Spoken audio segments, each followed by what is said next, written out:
বলল, ওদের ঘুরিয়ে এলাকায় নিয়ে যাও বাহাদুর, আমরা আসছি। কথা শেষ করে ফোন কেটে আসমিনের দিকে তাকালো আলী।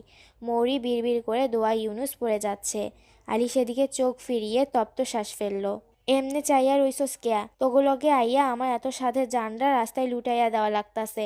ভালো মানুষের মতো আমারে বাড়ি দিয়ে আয়, হারামির দল। আসমিন বিরক্ত গলায় বলল, ভাষা ঠিক কর, এর চেয়ে ভালো ভাষা বাইর হইতাছে না দোস্ত। আমি কি আইসকা মারা যাইমু? আলী থমথমে গলায় বলল, সেজন্যই তো তোকে এখানে সাথে করে নিয়ে এসেছি। আমরা মরবো আর তুই পৃথিবীতে ফুর্তি করবি? তা তো হতে পারে না, তাই না? ময়ূরী নিজে কান্না আটকে বলল, তোরা কি পাষাণ? এমন ফুলের মতো নিষ্পাপ একটা মেয়েকে মেরে ফেলতে তোদের কলিজা কাঁপবে না?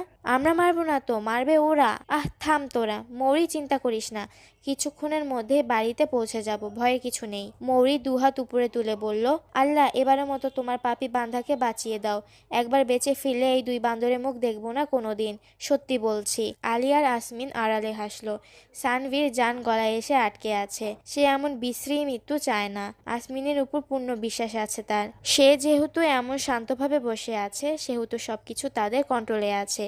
কিন্তু অসভ্য কলিজাটা কিছুতেই সান্ত্বনা পাচ্ছে না। অন্ধকার গলিতে চুপচাপ বসে আছে চারজন। মৌরি ভীতু হরিণের মতো অন্ধকারে এদিক ওদিক চোখ বুলিয়ে যাচ্ছে।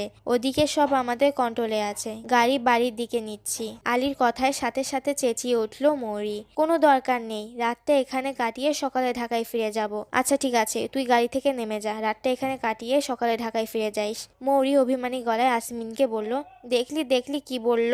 ওর কথা কানে নিস না তো। বাসায় গিয়ে লম্বা একটা ঘুম দিবি, দেখবি মন একদম ভালো হয়ে গেছে।